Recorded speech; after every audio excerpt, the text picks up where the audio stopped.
Call the police. Get what you deserve. Somebody in a sleep lab just stopped typing mid-sentence. Not because the machines broke, because they didn't. Because every single reading on that screen said, you should be a wreck right now. And you're not. And nobody in that building can explain why. Here's what happened. A researcher who studies sleep for a living. The kind of person who spent a career staring at brain waves belonging to astronauts and Navy divers and people who function on 4 hours because their job demands it, pulled up a data set that included you. Just a normal week. Just your normal, unglamorous, forgettable week. And somewhere around 2 a.m. on a Tuesday that meant nothing to you. Her eyebrows went up and stayed up because your deep sleep windows are short. Shorter than they should be given what you carry. Shorter than a body under that much pressure is supposed to tolerate. Killed those 3 Wall Street guys. And yet your cortisol curve the next morning looks like someone who slept 8 hours in a quiet house with nothing on their mind. That's not supposed to happen. That's the sentence she actually wrote in the margin. Not supposed to happen. 3 words underlined twice next to your data. You want to know the part that really got her? It wasn't one weird night. Weird nights happen to everyone. It was the pattern. Months of it. A nervous system taking hit after hit. And instead of falling apart on schedule, the way the textbooks say it will, years kept doing this strange quiet thing where it recovered faster than the damage should allow. Like your body found a shortcut nobody taught it. Like somewhere along the way, without a manual, without a class, you built your own operating system for getting through nights that should have flattened you. Let's talk about what a body is supposed to do under chronic stress, because there's a whole field built around this. Elevated cortisol, fragmented sleep architecture, a stress response that stays lit up long after the actual threat is gone, like a smoke alarm that won't stop screaming after the fire's out. That's the baseline. That's what they expect to see when they study someone who's been through what you've been through. Grief, betrayal, the kind of silence that sits in a chest for years. The kind of year where every week felt like its own small war and your file didn't do that. Your file did something else. It's not that you don't feel it.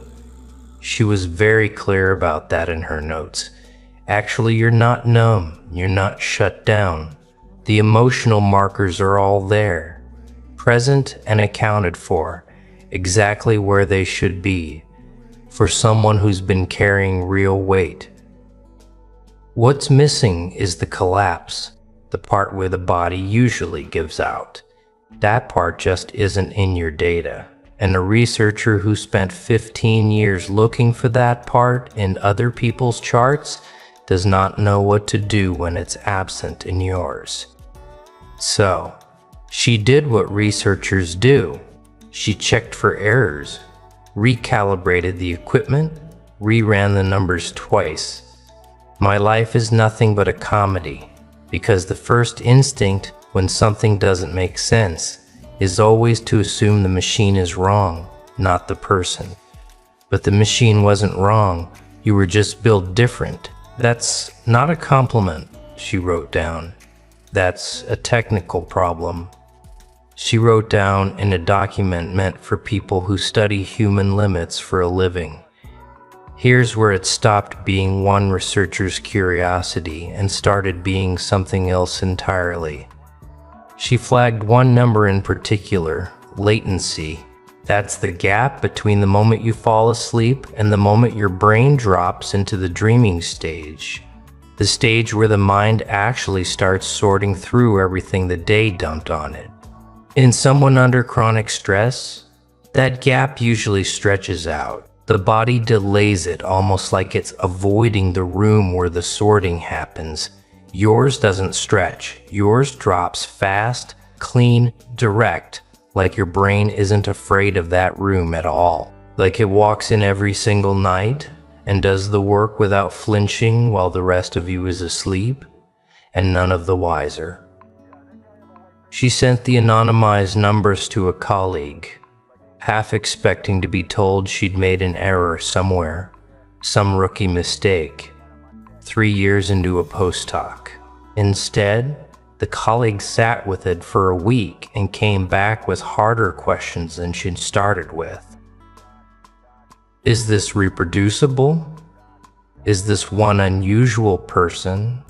Or is this a pattern hiding inside a much bigger data set that nobody's bothered to isolate before? Is there a mechanism here that the field hasn't named yet? Something between resilience and adaptation that doesn't have a clean textbook definition? Nobody in that email thread had an answer. And when two people whose entire careers are built on having answers don't have one, that's usually the moment something real just walked quietly into the room with them. Somewhere in that same conversation, someone made the comparison you'd never expect: Special Forces selection. The programs that put candidates through sleep deprivation on purpose, then measure who recovers fastest once it's over. Because recovery speed turns out to matter more than raw endurance. Let me get this straight. You think that killing those guys is funny? I do, and I'm tired of pretending it's not. Your numbers run cold without anyone telling the analyst who they belong to. Landed inside the range they use for candidates who make it through. Not because you trained for it in a facility with instructors and a clipboard, because life trained you in a way nobody signs a waiver for over years you didn't choose and wouldn't have chosen. And your nervous system quietly filed the lesson away anyway. Think about everyone who told you that you were handling things wrong, sleeping too little, not processing properly, not doing the healing the right way, whatever that was supposed to look like on their timeline instead of yours. And maybe some of that was fair. Maybe some nights really were rough in the ways they meant. But somewhere in a lab that has nothing to do with any of them, your actual numbers are telling a different story than the one you were handed. They're telling a story about a body that adapted to an impossible workload instead of breaking under it. That's not the story of someone doing it wrong. That's the story of someone whose system quietly solved a problem the textbooks don't have an answer for yet. Here's what I actually want you to sit with though, underneath all of it. It's not the flattering part. It's not "look how impressive you are." It's this: your body has been quietly voting for you this whole time. Even in the hours you felt the most alone, even on the nights you were sure you were falling apart in some permanent, unreoverable way. It wasn't. It was recalibrating. It was learning you. And every rough night you assumed was proof you were failing was actually a rep. A small deposit into a resilience account you didn't know you were building, one your own nervous system has apparently been keeping better track of than you have. There's a version of this story where that's the end of it. Interesting data point. Mildly impressive. Filed away. But it didn't stay contained because research has a way of leaking sideways into rooms it wasn't meant for. You're crazy. That's your defense for killing 3 young men. Couldn't carry a tune to save their lives. A graduate student working under the second researcher asked you to use an anonymized version of your case for a small internal presentation, the kind nobody outside a department ever hears about. 12 people in a room, mostly bored, mostly checking the clock. And when your numbers went up on the screen next to the expected curve for someone with your reported history, the room actually went quiet. Not dramatic movie quiet. Real quiet, the kind where you can hear the projector fan. One person asked if the case had been mislabeled. Another asked, only half joking, whether the subject had some kind of formal training nobody had disclosed. The answer, of course, was no, there was no training. There was just a person who kept waking up and choosing to keep going night after night with absolutely no idea anyone would ever measure it. That's the part that should actually land for you more than any of the science. You didn't do any of this to be studied. There was no lab yet, no data set, no room full of postdocs squinting at a screen. There was just you awake at an hour with no name, deciding quietly without an audience that you were going to make it to morning anyway. Nobody claps for that kind of night. Nobody puts a number on it while it's happening. But your body remembers every single one. It kept score even when you weren't trying to prove anything to anybody. Even when you assumed most days that you were simply getting by. Think about how many of those nights there were. You just wanted to make fun of me. You're just like the rest of them. You don't know the first thing about me. Not one crisis, one bad week, one rough patch you can point to and say, that's where it happened. A slow accumulation instead. 100 small refusals to give up stacked on top of each other until your biology itself changed shape around the fact that you kept choosing to stay upright. That's not something you can manufacture on purpose. Nobody can decide one afternoon to have a nervous system like that. It has to be built the hard way, the boring way, one unremarkable night at a time by someone who never got the memo that they were allowed to stop. She's not the only one who noticed either. Word travels slowly in academic circles, but it travels. A colleague asked to see the anonymized data just out of curiosity and came back a week later asking harder questions than the first researcher had. Is there a mechanism here we don't understand? Or did we just get lucky finding one outlier in a mountain of ordinary data? Nobody in that conversation had a clean answer. And when the people whose entire job is having answers don't have one, that's usually the moment something worth paying attention to is sitting quietly in the room with them, waiting to be understood properly instead of explained away. Eventually, it went further than a hallway conversation. The first researcher presented a version of it stripped of anything that could identify you at a small regional conference, the unglamorous kind held in a hotel conference room with bad coffee and folding chairs. She wasn't trying to make a statement. She was trying to get feedback the way academics do, half hoping someone smarter in the room would poke a hole in it and explain the whole thing away so she could stop thinking about it. Someone did try.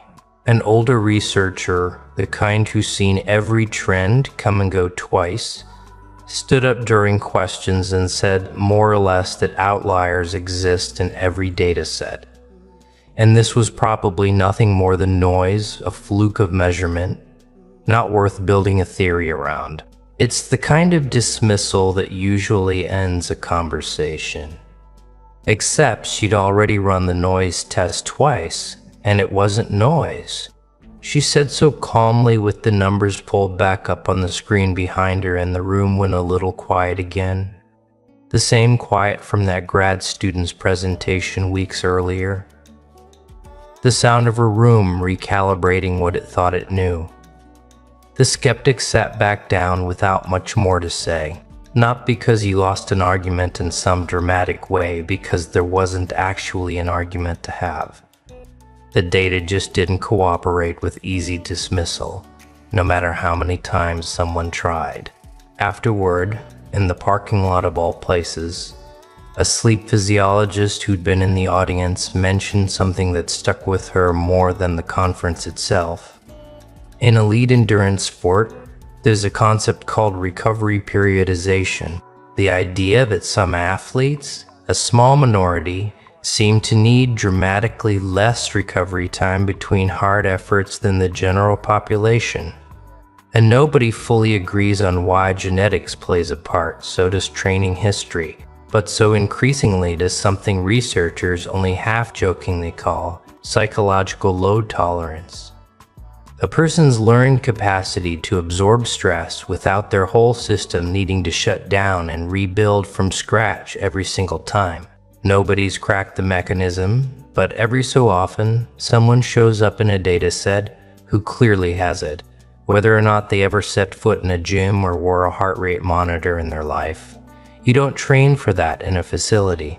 You earn it the way you earned yours, by living through the version of hard that doesn't come with a coach or a plan or a finish line. Just a series of ordinary days that had to be survived, one at a time. So no, you don't need a lab coat or a peer-reviewed paper to tell you what you already lived through. How about another joke, Marie? No, I think we've had enough of your jokes. What do you get? I don't think so. When you cross a medal, you knew on the actual nights it was happening exactly how hard it was. Nobody needs to hand you a printout to validate something you survived in real time alone without a witness. But it's worth knowing anyway, just for a minute, that somewhere out there, a person whose entire career is built on understanding the limits of the human body looked at yours and had to write down in plain professional language that you're operating outside what she thought the limits were. Not because you're superhump, because you're the specific, particular, unrepeatable result of every hard night you didn't let win. And here's the thing, nobody in that lab will ever get to see, because it isn't the kind of thing that shows up on a printout the mornings after those nights. The ones where you still made the coffee, still answered the message, still showed up somewhere you didn't feel like showing up because that's what the day required. And you'd apparently decided a long time ago that the day was going to get you regardless of how the night went. That's not in anyone's data set. That's just the actual texture of your life quietly repeating itself long enough that your own body eventually caught up and started treating it as normal operating procedure instead of an emergency. Somewhere in all of this, it's worth asking what actually happens to that file next. Because files like this rarely just sit in a drawer once someone's flagged them as unusual. The honest answer is probably not much, not immediately. Academic timelines move slowly. It might sit in a folder, labeled for follow-up for a year, 2 years before anyone has the funding or the bandwidth to chase it properly. That's not a letdown, that's just how research works in unglamorous fits and starts. Mostly invisible, mostly unfinished. But every so often, a case like this becomes the reason a whole new study gets designed. Not because of you specifically, because of what you represent inside a much bigger question. The field is only starting to ask seriously how some nervous systems manage to metabolize chronic hardship instead of being flattened by it, and whether that capacity can be understood, maybe even taught instead of just marveled at from a distance. If that study ever gets built, it won't have your name on it. It'll have a number, an anonymized code, a footnote buried in a discussion section that 99 readers out of 100 will skim past without a second thought. And that's fine. That was never the point. You didn't live through any of it hoping to end up as a footnote in someone's future paper. You lived through it because the alternative was giving up. And giving up was never actually on the table for you. Even on the nights it would have been the easier. Good night, and always remember, that's more forgivable choice. Think about how strange it actually is when you sit with it for a second. Somewhere right now there is a folder with your initials or your case number on it, sitting quietly in a filing system built to study human limits. And the honest note attached to that folder says something close to, "We don't fully understand this yet. Please revisit." That's not nothing. As a professional, trained, skeptical by default person looking at hard evidence of exactly what you already knew in your bones and admitting in writing that the textbook doesn't have a category for you, you've probably had people in your life try to hand you a smaller story than that. People who watched you go through something and quietly decided, maybe without even meaning to be unkind, that you were fragile now, changed for the worse. Something to be managed carefully instead of trusted. Maybe you started believing a little of that yourself on the harder days when the evidence in front of you was just exhaustion and static and one more sleepless hour staring at a ceiling that had nothing to say back. It's easy to mistake a hard season for permanent damage when you're the one living inside it in real time with no printout, no outside observer, no data pulled up on a screen to tell you otherwise. But here's what was actually happening underneath all of that. Whether anyone was measuring it or not, every single one of those nights was doing something, building something, teaching a body how to keep functioning under conditions it was never supposed to have to learn to function under. You weren't broken by the process. You were, in the most literal physiological sense anyone can currently measure, shaped by it. And shaped is not the same word as damaged, even though from the inside in the middle of a bad week, they can feel identical. Tomorrow you'll wake up and make coffee and go about your ordinary day, and nobody around you will know any of this happened. That's fine. That's kind of the point. You were never doing this for the file. The file just finally caught up to what you already knew about yourself. 3 words at a time, underlined twice at 2 in the morning by someone who still doesn't quite believe what she's looking at, and who, if she's honest with herself, probably never fully will.